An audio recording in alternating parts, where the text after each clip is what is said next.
Hey, Genki Call here for the week of August 16th, 2021. We are in Khaziel, and it's time to go over what we've got in the Soulforge. So, as for troops, what we've got is Gorgotha is a legendary. He's a really fantastic troop to have at the front of your team. He's got this skull damage reduction by 75%. He blows things up, if he's entangled or diseased, whatever, death marked, it doesn't matter. He cleanses himself, so he won't have any negative status effects anymore, and he gains lots of mana for your team. This legendary is really useful. Whether or not you would spend spend diamonds on him, if you're desperate for him, or if you have a team in mind that you just really want to do, that would be, he would be one that's, in my opinion, I'm so sorry, I was just eating ice cream. He's one that could be worth the diamonds, I'll say it that way. He's a really excellent troop. Glitterclaw, I would not spend 800 diamonds on for sure. Queen Titania is really, really good. She is the polar opposite of Queen Mab. So, like Queen Mab, she gets an extra turn if there are 13 more certain colored gems on the board. And she does damage to all enemies. Plus, she fairy fires a random enemy. I'm so sorry. On 4+ gem matches.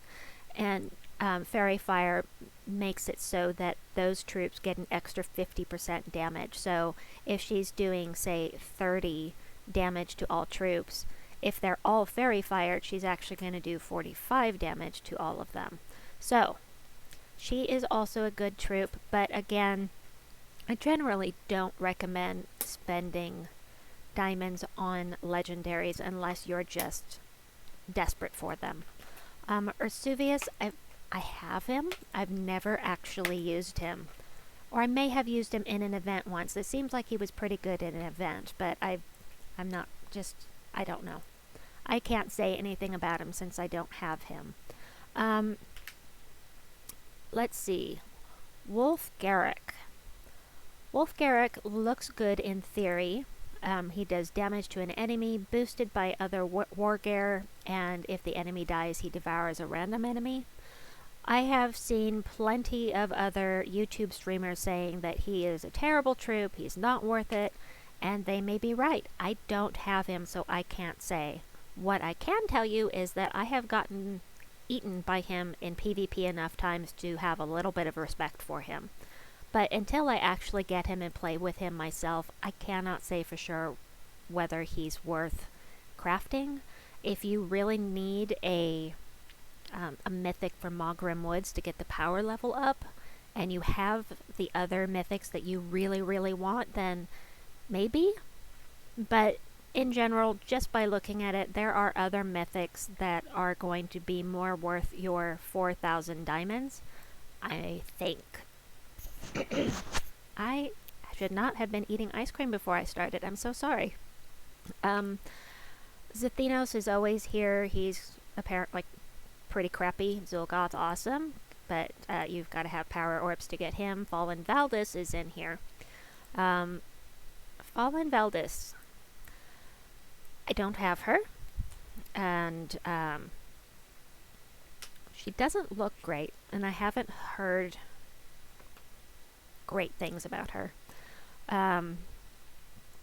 That's about all I can tell you about Fallen Valdis. My brother has her. He's never used her because he thinks she's crap.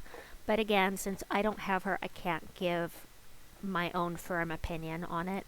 But the fact that she only is boosted by divine enemies and only silences divine enemies, I mean, I suppose that if you're in an event where you're fighting divine enemies, she would be pretty useful, but otherwise, I can't really say.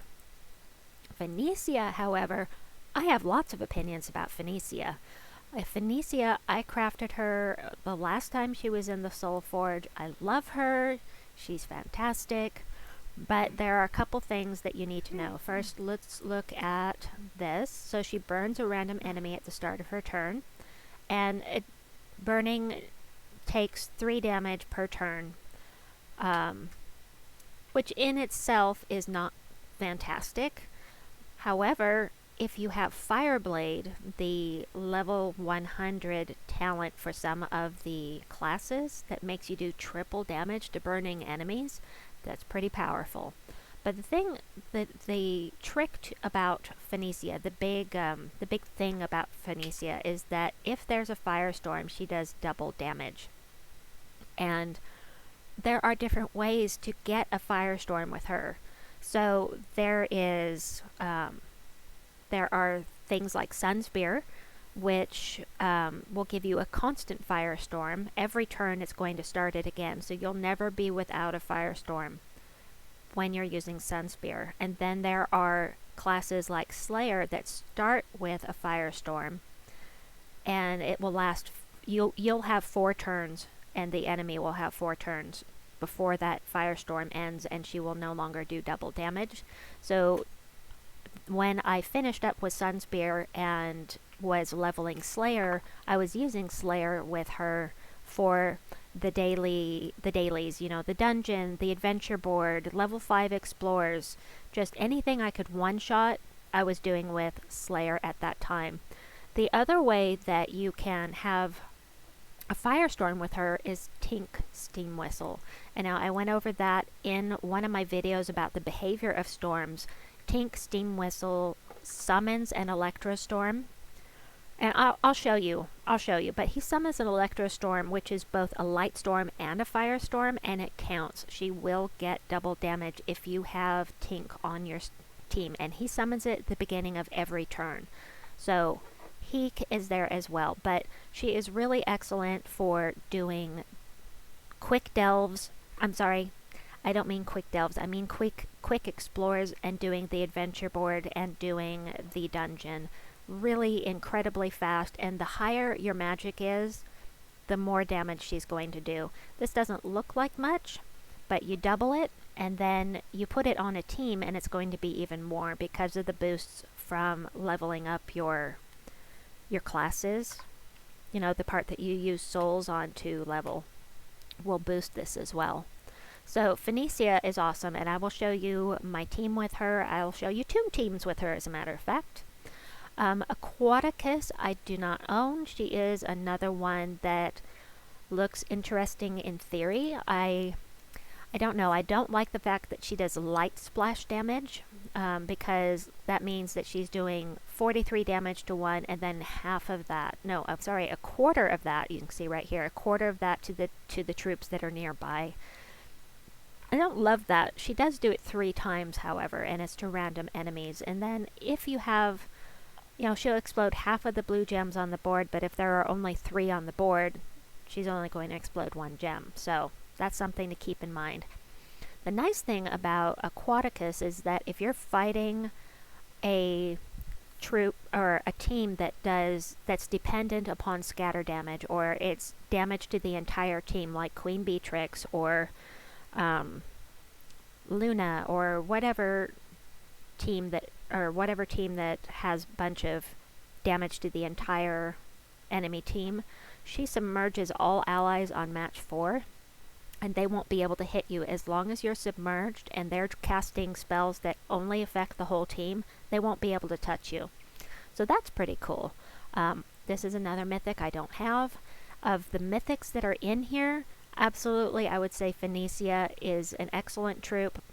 There are ways to boost your magic so that Phoenicia will do more damage, and that's something to keep in mind as well. But I'm just going to show you the 2 teams I have for her in just a bit. But let's go over the weapons really quickly here. So always here, Stone Aegis. I am actually going to craft this. I don't have a specific purpose for it, but I'm thinking about troops like Tesla and Rowan that are very dependent upon their armor. I think this could come in handy at some point. And I have the diamonds, so I'm going to go ahead and craft this. would I recommend that you craft it? I don't know. It may not be useful at all, but I'm going to craft it just in case, and yeah, went ahead and do that. So, the Doomed Sledge, I myself am not interested in the Dooms except for the books and for the ones that create skulls. This is splash damage. I have some of them that do splash damage, and I haven't ever used them. I just haven't. It's just not interested in them right now myself. So Hammer of Khaziel, this is one of those weapons that's very cheap. I would only recommend crafting this if you need weapons to level up your power level in Khaziel. I don't like this type of weapon where it removes gems with no effect and then it does double damage to a certain kingdom's troops. Could be incredibly useful. However, right now I'm not interested in getting it. Later on I may be kicking myself, but right this moment I'm not. War and Peace has been very useful in the past in events. I've used this in the past and it was very useful. However, for this week we're only boosted by skull damage. So, I mean, it has brown, which means we could use it, but since it's only boosting skull damage this week, if you don't have this yet, there's no reason you can't wait until Khaziel comes around again. That is something to consider, or if you just love the idea of it, you can try it out for your other teams. But for the most part, I've actually only used it in events. And I think, nope, we got 2 more. Aha! This is good, so I'm glad I was in here. So, Grudge Keeper is one that I crafted yesterday when I was live streaming. I like the troops, or the weapons, that create 2 types of mana for certain teams. Red and brown is something I definitely like for Khaziel, because the troops that use the red and brown, it's going to be really good for them. The one thing I don't like about it is that it doesn't feed into itself. It would be more useful if it did, but I went ahead and crafted it because I think that this is going to be useful at some point.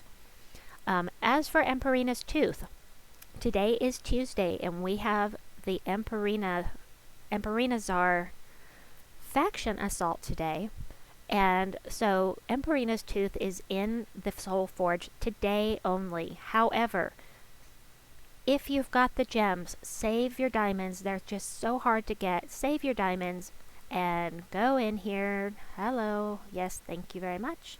Go into the faction assault, go into the shop, and head over here, and you can get it for, let's see, 60, 90, 210, 410 gems. So, if you're interested in this, let me show you what it does. Damage to the last enemy, then either gain an extra turn or summon a random kobold. I hate either ors. I like to know what my spells are going to do myself. But, of course I had to have it, so last time, because Emperina Czar came around, I bought up to this tier.